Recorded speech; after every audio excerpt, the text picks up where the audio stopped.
ఎదురవనా అన్నిపై ఉన్నావంటే నిదరవనా కలలే కన్నావంటే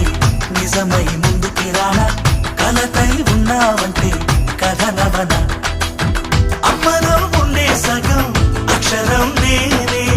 నాన్నలో రెండో సగం లక్షణం నేనే అమ్మ తోడు నాన్న తోడు అన్ని నీకు అన్నే చూడు చెల్లిపోని బంధం నేనమ్మా చిట్టి చెల్లెమ్మా